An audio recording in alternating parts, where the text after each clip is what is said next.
So you get to watch Prairie Storm. I can't remember what their name was last year, but when they came out and they played for Saskatchewan, they would have been on the stream, of course, as well, but that was their first time out, so you can't rely on them to continue with those strategies, right? Yeah, things might look a little different. I'm sure things have evolved for their game and for their strategies since their first year. Everybody just waiting for the whistle there. Okay, and we've got Crocker snapping it off to Krochak. Krochak taking the shot, missing Sellinger. Krochak is the snap specialist that I was referring to. Also a very talented catcher. They put her right in the center. You can see that catching stance exactly as Coach Gavilli says, knees kissing, make that pocket. Yeah, an awful lot of catching is just having your body in a position to make that shot. Yeah. Neither of those balls connecting with Morris. I'm going to assume Brot is how you pronounce that. Yeah, we see a couple of balls. Brot going on Sanch.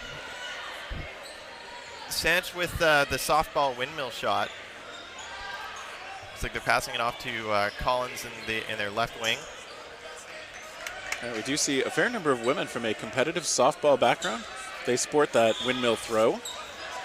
Something I've been working at for like a year and a half. And watch Morris when she throws. She has pinpoint accuracy and a wicked left curve on her throw. Prairie Fire doing the money ball tactic where you put the ball in the center and just bait, passing off to San Filippo. Yeah, San Filippo, a former national team member as well. A few years, actually. Yeah, definitely. She played in Australia. There was a heartbreaking 1v1 for the medal there where San Filippo in Australia ended up just barely missing it, but it was a great performance. You see Prairie Storm currently still 5 players with the advantage over Prairie Fire. So many teams with Prairie names this event, we should almost just cut Prairie out and just call them Fire and Storm. I mean, it might be easier for us to keep track of eventually, so yeah, I'm in support. And we see throws toward the middle. Yeah. Morris getting a little bit low under that ball.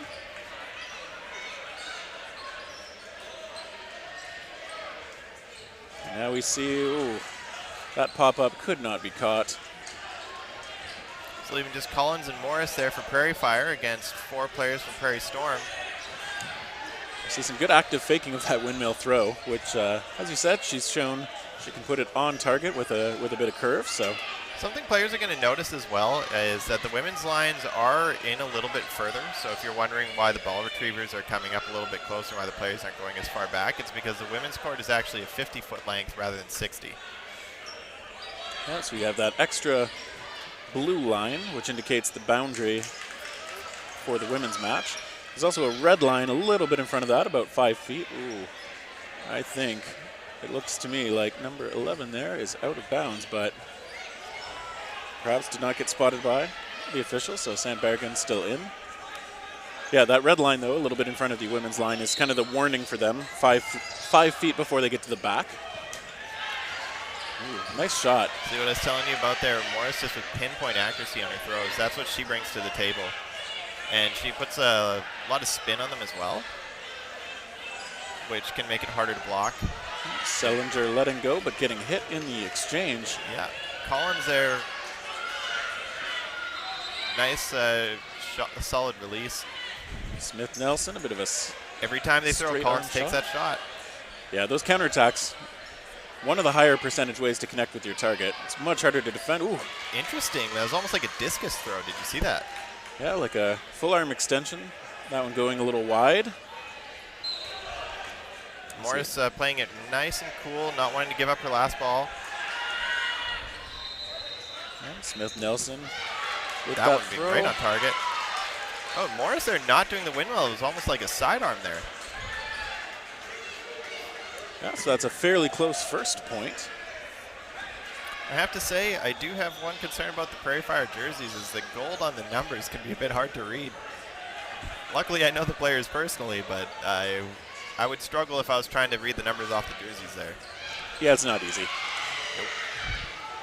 That is true, but unlike Prairie Storm, white numbers on black background, nice and easy to read. Yeah, the commentators appreciate your jersey choices. Prairie Storm, 100%. Nice and easy to read. May have been a false start. No, they're okay. I think we're resetting this time. Everybody just trying to feel it out. Do we keep going? We don't want to stop until they say play is stopped. Oh, there we go. With Val on the rush there, passing off to Crocker. Yeah, and now we're going to see if Prairie Storm can bring it back. And they lose one on the exchange. And the Manitoba team will start off with a 6-on-5 player advantage. They're up to the line and they connect.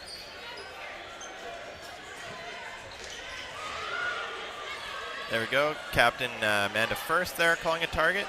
Now, Amanda First has really changed the game in Manitoba. She studies other teams. She's brought actual tactics and plays in. She watches inordinate amounts of footage of other teams to learn whatever she can about them. See, she's also calling the shots on the court as well. See Prairie Storm connecting on at least one there to get the score a little closer in terms of player count. Prairie Storm actually looked like they were calling a play there, thinking about going on the offense, but then realizing that they didn't have Burton to throw. Brock there taking a shot that missed just a little bit.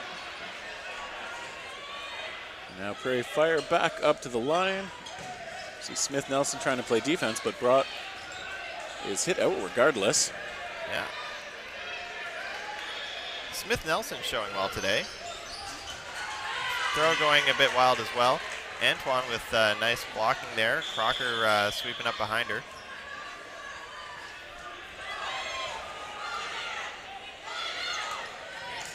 Nice shot, low. And there we see McFadden knocked out. Smith Nelson on the right side might be the target here with a cross court. Wow, nice shot from Antoine there. Like I said, Antoine coming off of an elbow injury, so she was not throwing a whole lot in her practices, but obviously still has the talent. And then Prairie Fire cleaning that up. Did they lose any players that round? They lost one, but Miranda Sandbergen, the last Prairie Storm player left, showed a good throw, but tagged out on the counterattack. It can be hard too if your team just gets some unfortunate hits on them and you drop down to the last player and then you're facing off against the entire other team. Oftentimes it can just be a good idea to try and wrap that round up and then get back into a potential point scoring situation, especially in a short game like this. You don't want to draw it out. There we go. Cote passing it off to Krochak a little high. Krochak not taking the shot this time, deciding it's better off to just maintain control. First calling out a target.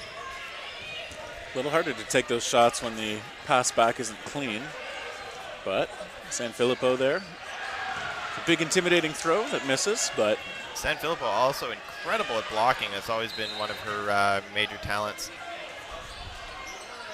There we see two hits. Prairie Storm again connecting. Some good shots out of them. Yeah. I believe that was Sandbergen again with the good accurate throw. You can hear it from here. It's a nice solid shot. Really good mental game there. You see all the players up front faking and then Morris a little bit back taking the shot, so I didn't even catch that with my eyes at first. Disguising where your throws are coming from and where they're going, a very important part of the game at this level. If everybody just throws straight ahead of them, so many of these players are so good at blocking, dodging, and catching that Weinberger with a beautiful shot on the toes of Krochak. Yeah, you can see Weinberger nice put her fist behind the ball with a thumb out. That's a pretty commonly well-known indication that you're going to be taking the shot. The hand signals, they can vary a little bit here and there, but... See, she put the thumb out again. Oh, but Morris thinking that she can take advantage. Yeah, that throw bouncing low, though, before it connecting from Weinberger. Just Morrison first left. Yeah, Prairie Storm, the 3-on-2 advantage in players. First, taking a nice hard shot cross court. Yeah, we saw the windmill as the bait to kind of hold the attention of the player, but then the cross court coming through instead. Smith Nelson taking a nicely timed shot, but it goes wide. Prairie Storm still with 2 players on defense at the moment. And still surviving those throws. Now back on offense, but under a bit of pressure. Nice block from first. I'll say block first, ask questions later.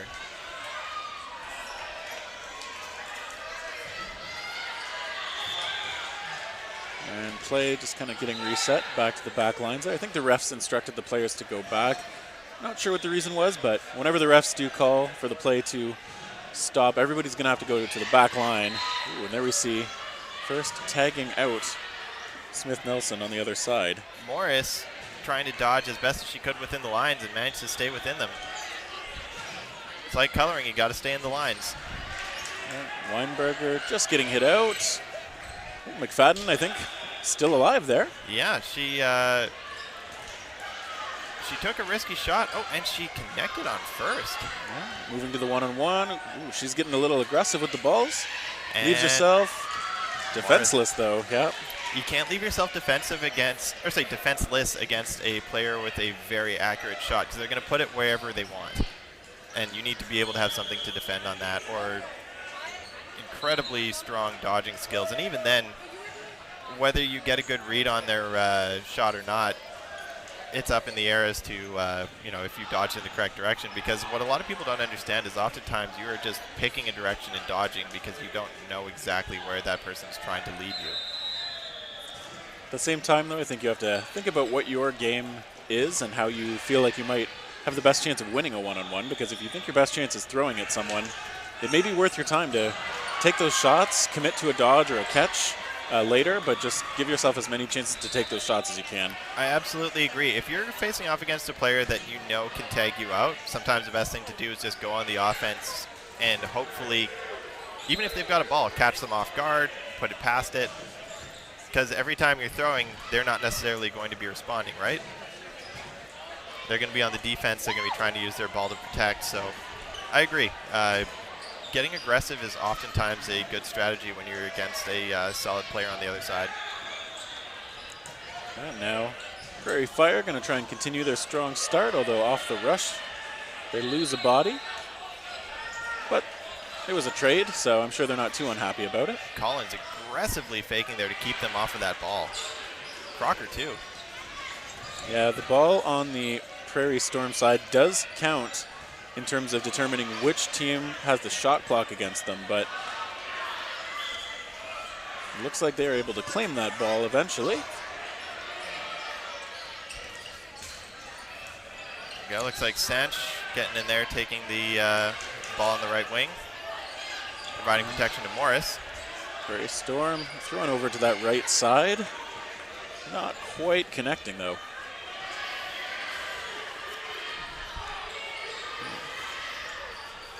Now they look for Morris, who makes one catch, gets hit out high as well, but good concentration on making the grab. Rhonda Morris. Good solid play to at least bring back a teammate as she goes down. And there, Prairie Storm connecting. And just like that, they've got a 5-3 player advantage. Looking to close out their first point of the set. They seem to get a nice early lead there. Either Prairie Fire then just digs deep and brings it back, or it seems like they're opening up strong every round. They've clearly got the opening game down pat, and they're leading Prairie Fire at the start of each set. They connect with Brittany Brott there, and that brought it down to a 3-on-3. Yeah.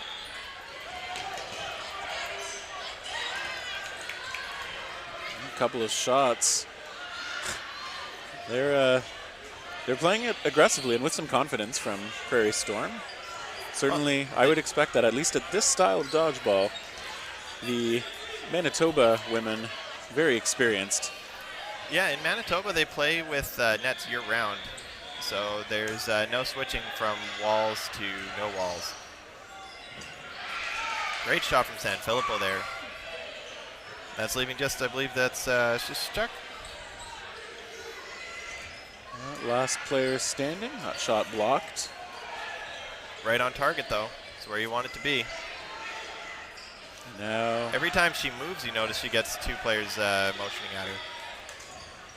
yeah, good pressure out of Prairie Fire to threaten San Filippo, just missing low. Those low shots are always they're always risky because you do run the risk of putting it into the floor, but you run way less risk of getting caught. And a catch would be exactly what Prairie Fire does not want right now, because you go from a 3-1 advantage to 2-all. Skischuk still on defense, showing block there and staying alive. Letting go of that second ball, getting another one in from the retrievers. And finally, Skischuk hit out. Prairie Fire taking another point. Morris just putting numbers on the board there. Looks like we're going to have Cote taking the opening rush.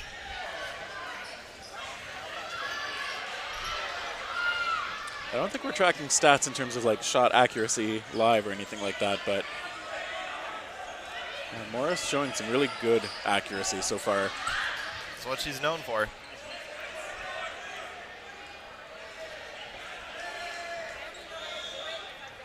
There you go, Cote passing it off to Crocker. Crocker connecting right off the top.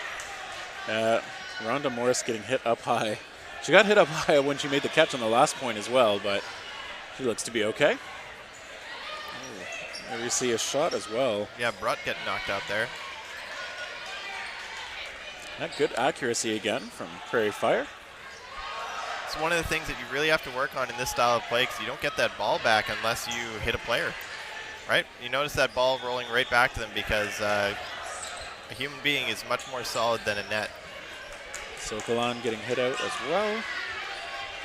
And good Beautiful block there. Seeing it at the last moment and reacting appropriately. Right back into a ready position. So this time a very strong start from Prairie Fire on this particular point. They are up 6-2. Yeah. It's going to be tough for Prairie Storm to bring this back. Weinberger taking the shot on Antoine, but Antoine putting a block right into the ground. I think you have to play it aggressively at that point. I mean, you're down in players and on score. Oh, almost making a catch there from Weinberger. Yeah, I think that's the right move. Commit for a catch. It's probably the best single play you can make if you can make it. So there we go. And nice connect on Sanch there. Yeah, so that's one at a time, as they say. Hard throws there, too. Those are some good, strong shots. Yeah, from Sellinger. Oh, and she connects on Collins as well now. Yeah. 4-on-1, much more manageable than 6-on-1, that's for sure. Once you got those 2 kills under your belt as well, that can really provide you with the confidence that you need to bring out the rest of the round. Sellinger definitely... bit of a no look to the outside. Absolutely, almost connecting on Cote. She's got a good quick release. So far has been pretty accurate, but hit out. Yeah, it looks like Crocker's the one that connected there. Nice team throws there, each of them going to different sides. So, you know what I appreciate about Sellinger there is bringing the 2 balls she was holding up to the center line, setting them up so the refs don't have to. That's just good play. Yeah, good sportsmanship all around. We've seen great sportsmanship so far at this event as well. Yeah, it's something that is built into the culture of dodgeball. Taking your outs, good sportsmanship. It's amazing because the general rule of other sports is don't do anything until the ref calls it. You know,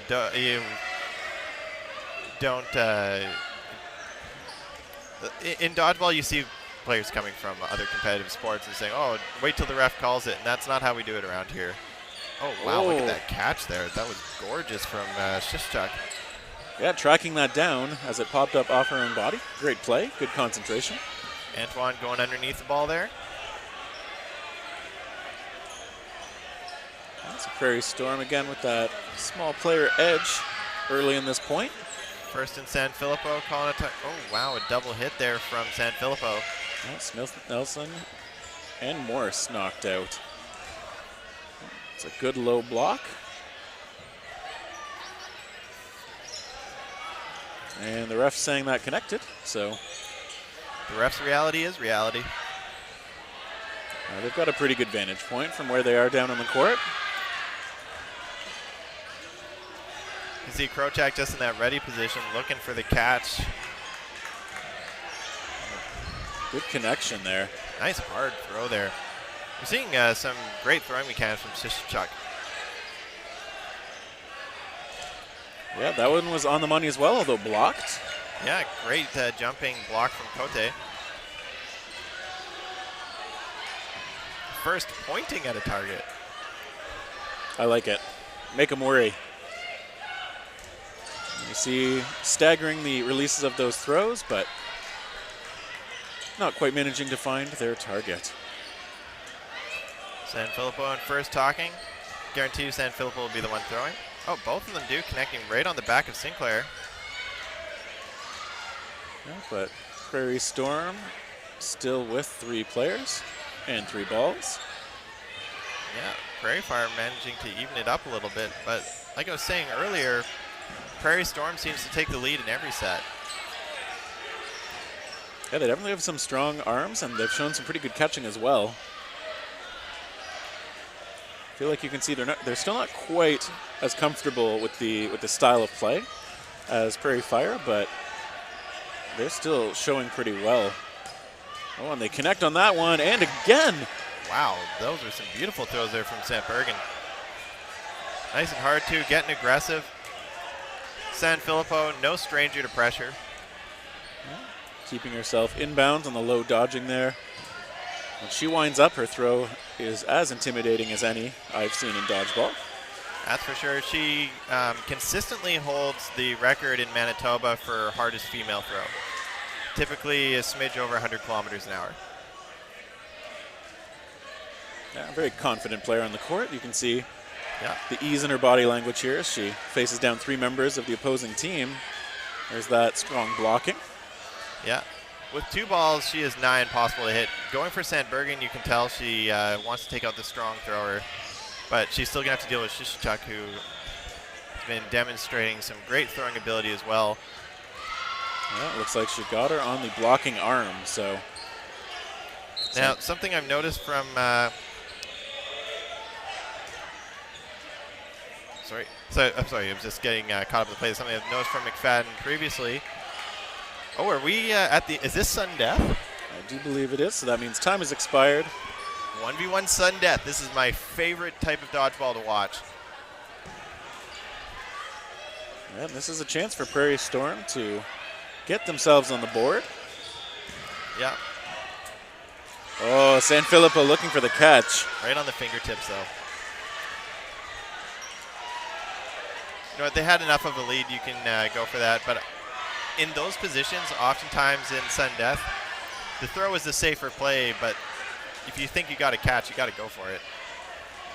Yeah, if she made the read that a catch was doable, it's not a bad play. But at the same time, the points do matter for the standings, especially, I suppose, only really in tie-breaking situations. I agree. So, not that you want to run up the score on an opponent, but it is important to find those points where you can.